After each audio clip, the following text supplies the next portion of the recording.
Bisa jadi yang ikan kecil itu ada dua kemungkinan kalau bisa merah. Satu, lampu atau memakai obat. Pada dasarnya kalau secara alami natural, arowana super red baru bisa merah itu ada beberapa faktor yang menunjang, antara lain misalnya dari segi umur, dari segi size, dari segi bakat. Karena nanti kan kembali lagi itu base-nya berbeda-beda, bakatnya berbeda-beda, kecepatan merahnya beda-beda.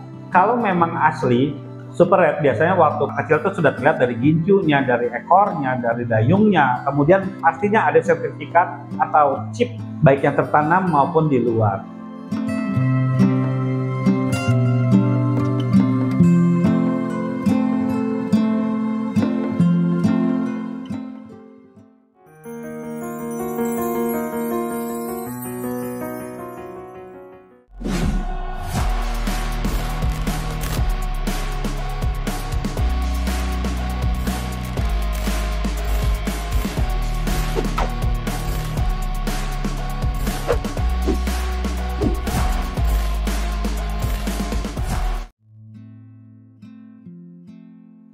Halo sahabat Lentera 3, Assalamualaikum, kembali lagi bersama gue Erwin dari Main Ikan Channel.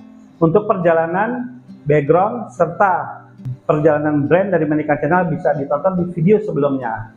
Tapi di konten itu kita membahas tentang diskus. Sedangkan di konten kali ini kita akan membahas tentang ikan di belakang gue. Ya, seperti kalian lihat, ini adalah arowana super red yang asli endemik dari Indonesia. Nah teman-teman, arowana super red ini itu kalau kita lihat kelihatannya tuh gagah, menarik, apalagi kalau sudah merah, eye catching pastinya warna merahnya. Lalu dia punya karakteristik itu sangat berbeda dengan ikan diskus. Dia karakteristiknya lebih ke arah soliter, walaupun bisa di konteng, tetapi ada pembatasan.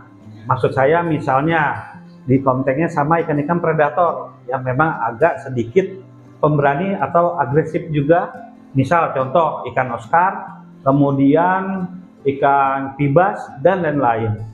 Selain ikan predator, sebenarnya juga saya sudah jajal beberapa jenis ikan tuh masih bisa dicampur sama arowana, seperti antara lain angelfish atau mainfish itu masih bisa. Diskus juga saya sudah mencoba, bisa dikonteng dengan arowana, walaupun ada pembatasan atau toleransi yang mesti diperhatikan detail-detailnya. Kenapa sih ikan arowana itu diasumsikan oleh khalayak umum sebagai ikan sultan atau ikan yang mahal? Ya kalau sepengetahuan gue sih, sepengetahuan gue yang sedikit, satu, ikan arowana ini kenapa agak mahal? Karena tidak semua orang bisa membreeding. Karena harus ada izin khusus dari pemerintah setempat atau dari pemerintah pusat. Kedua, dan memang tidak mudah dibreed. Sepengetahuan gue juga banyak negara ingin ngebreed arowana super red karena dengan harganya mahal. Tapi kenyataannya memang tetap yang terbanyak ada di Indonesia, terutama di Kalimantan tempat asalnya. Karena keterbatasan maka harga pasti melonjak. Kedua, juga ikan arowana adalah ikan-ikan grade. Ikan-ikan grade itu apa sih ikan-ikan grade? Jadi tidak semua ikan bisa dipukul rata. Arowana sama semua rata, harga tidak bisa. Karena ada yang cakep, ada yang sedang, ada yang mohon maaf, jelek dikatakan misalnya. Nah itu akan membentuk harga yang berbeda-beda. Kemudian yang paling penting lagi, setelah memprogres sekian lama, antara setahun atau mungkin 2 tahun, sampai siap menjadi merah seperti ini teman-teman, itu tidak mudah. Selain sulit, juga butuh waktu yang panjang, biaya yang cukup besar. Misal, listrik, tempat, perawatan, pakan, dan lain-lain. Akhirnya membuat arowana tuh harganya ada yang berbeda-beda, dari yang sedang, ada yang mahal. Nah, walaupun pasti kalian tahu akan ada kata relatif, mahal, murah, relatif. Bagi saya mahal, bagi orang lain belum tentu mahal. Bagi saya murah, belum tentu orang lain bilang murah. Jadi kembali lagi ke grade tadi, intinya setiap grade pasti akan membuat perbedaan harga, ada jenjang-jenjangnya berdasarkan kualitas masing-masing ikan itu sendiri. Jadi suatu saat saya pernah dapat pengalamannya. Jadi dari luar negeri waktu itu ada yang bertanya dan minta ditawarkan beberapa range size arowana super red untuk dikirim diekspor ke luar negeri. Saya kirim forward teman-teman gambarnya dari size kecil, sedang, L atau large, besar, sampai large kalau nggak salah. XL saya tidak kirim.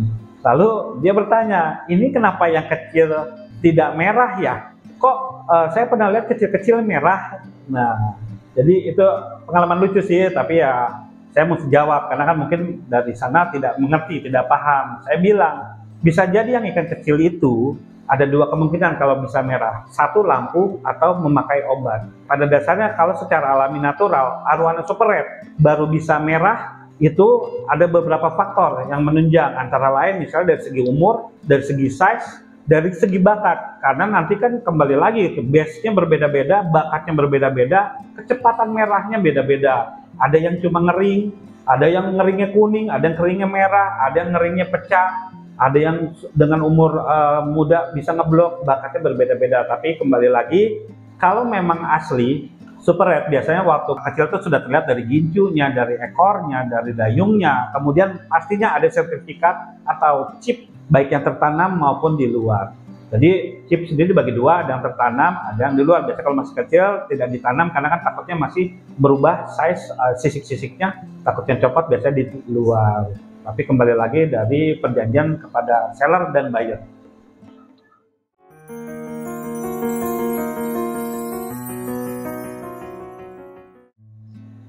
Untuk pemeliharaan ikan arowana super red yang pasti, satu, harus ditutup. Itu wajib pakai sebut, satu harus ditutup. Kenapa ditutup? Karena dia ini karakternya jumper. Di alamnya dia makan serangga yang di atas air, jadi dia bisa lompat. Takut-takutnya ada yang menarik perhatian dia, misalnya entah cicak lewat, entah kecoa terbang, dia lompat. Pas pagi-pagi kalian langsung, jadi pasti ditutup. Kemudian pola pakan. Pola pakannya harus kita pahami, karakter dia tuh kan predator sebenarnya aslinya. Nah, enaknya arowana super red ini predatornya tuh bisa makan banyak macam-macamnya. Contoh misalnya jangkrik sangat doyan, ulat sangat doyan, kodok doyan banget, kemudian kelabang doyan banget dia. Untuk udang ini dia harus dipahami karakternya. Tidak semua arowana super red bisa makan udang beku. Kalau udang hidup ya nggak usah ditanya, pasti doyan. Kita bicarakan udang beku gitu, dan banyak orang pasti inginnya udang beku karena simple dan mudah dan menganggap bisa membuat merah. Jadi agar bisa makan udang beku gimana? Satu, bikin dulu ikan sehat. Kalau saya pribadi bikin dulu ikan sehat, kasih apa yang dia mau, apa yang dia suka, sampai dia fit, kondisi fit, baru kita bisa puasakan. Nah, setelah lapar berharap dia bisa mau makan udang. Kalau belum, kita ulang lagi gitu, kasih lagi makan keinginan dia, puasa lagi. Jangan terus kita paksa juga, nggak bisa juga, takutnya makin kurus. Atau bisa juga diberikan konteng, misalnya Oscar, agar terjadi persaingan. Karena arowana itu sifat predatornya kuat. Ketika jumlah banyak persaingan terjadi, dia akan lebih lahap, lebih rakus makannya. Kemudian untuk air pastinya kita harus jaga dengan amonia cukup rendah. Sebisa mungkin makin rendah makin baik. Untuk amonia rendah bisa kalian lakukan dengan filter atau media biologis yang bagus, yang penampang atau luas rumah bakterinya cukup luas. Kemudian water change yang rajin tapi dengan parameter yang mirip penggantinya, dan diendapkan plus diaerasi sama seperti ikan lainnya. Untuk air tanah bisa 1-2 hari endapkan dan aerasi. Untuk air pump itu 5-6 hari diendapkan plus diaerasi, atau bila kalian memang membutuhkan cepat bisa memakai aditif-aditif yang tersedia di pasaran. Kemudian untuk water change juga jangan lupa, makin rajin makin baik. Kalau bisa seminggu 2-3 kali, kalau tidak bisa seminggu sekali, atau memang bila ada keperluan lain tidak bisa rajin ya 2 minggu sekali, asal ingat filternya bagus. Kemudian kalau masih nggak bisa juga, bisanya sebulan sekali, 2 bulan sekali, 3 bulan sekali, jangan pelihara. Karena dengan jarang mengganti water change, walaupun airnya bening sekalipun, itu tetap tidak bagus, dan nanti bisa ada beberapa kemungkinan bisa insangnya melipat.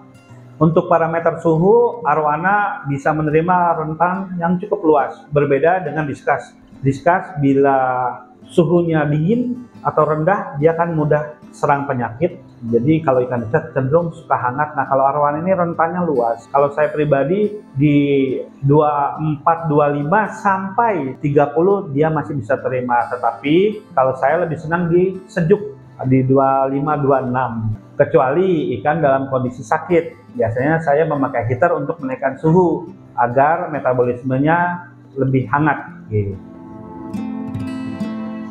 Untuk market arwana super red yang telah dilakukan oleh American Channel selama ini di Jabodetabek, Pulau Jawa, dan luar pulau. Untuk diketahui juga oleh teman-teman bahwa untuk luar pulau ini dikenakan biaya izin. Jadi untuk Pulau Jawa masih free, Jabodetabek itu masih free pastinya.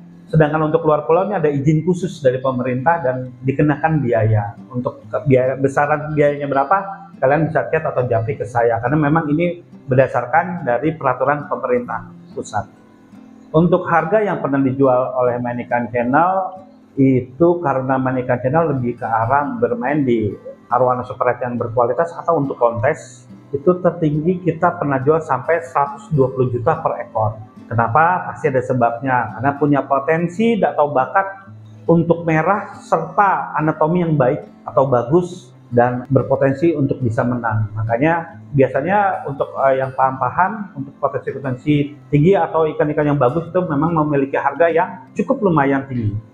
Untuk di arena American Channel sendiri bisa dikatakan masih pemain baru, sangat-sangat pemula, tapi alhamdulillahnya dari kontes ke-1, kedua, ketiga, dan itu dalam kurun rentan waktu kurang dari setahun, sekitar 6-7 bulan, itu 3 kali kontes, alhamdulillah American Channel ketiga-tiganya dapat piala.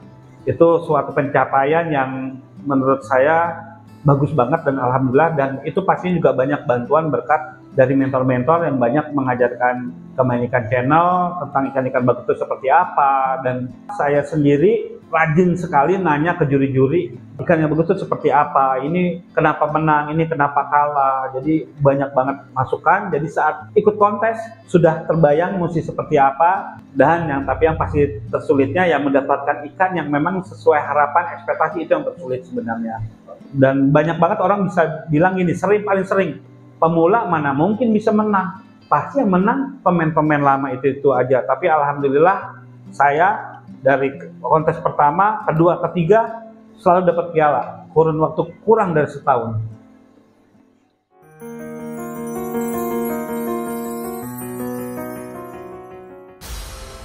Nah teman-teman, kita ngobrol-ngobrol dikit ya tentang anatomi, terutama untuk di size L.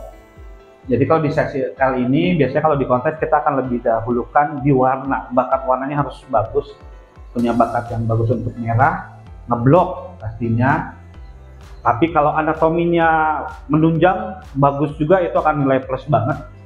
Misalkan seperti ini nih teman-teman, ini punya bakat untuk ngeblok. Kenapa?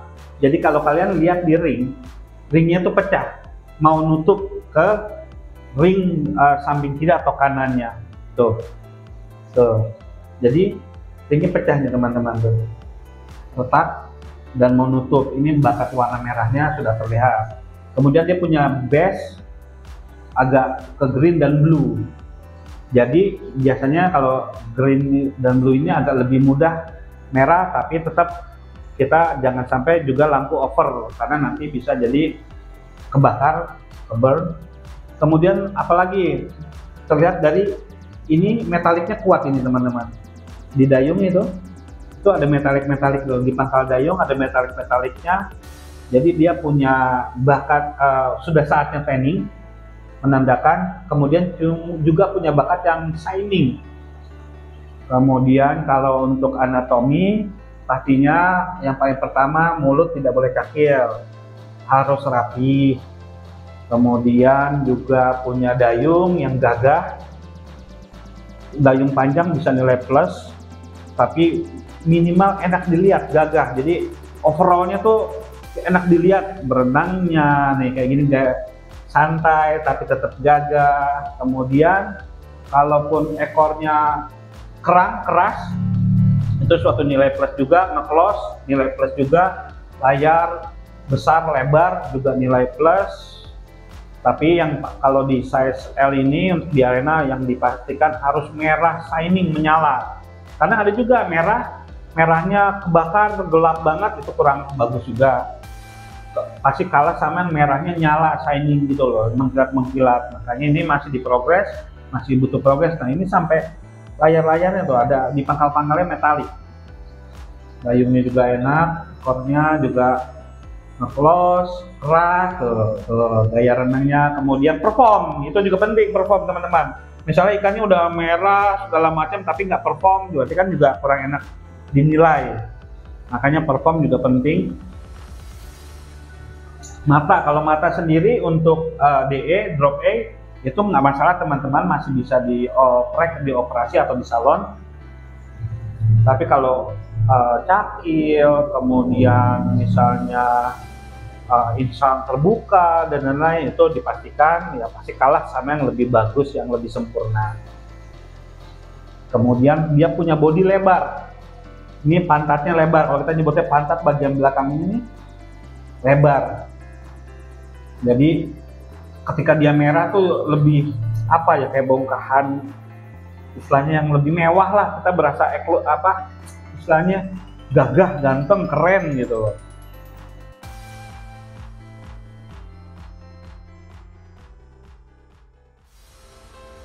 Sahabat Lentera 3, jadi dari ilmu gue sedikit tadi mudah-mudahan bisa manfaat buat kalian yang masih ingin banyak bertanya atau sharing-sharing sama gue, ya bisa chat Japri aja ke nomor gue di 0838 0581 4949. Kemudian kalian juga bisa selain nonton dari Lentera 3 bisa juga nonton di Main Ikan Channel, jangan salah channel itu N2 ya, Main Ikan Channel N2. Atau bisa juga lihat-lihat di galeri IG saya, itu di main_ikan_diskus. Sampai ketemu lagi di konten Lentera 3 berikutnya. Wassalamualaikum warahmatullahi wabarakatuh. Dadah.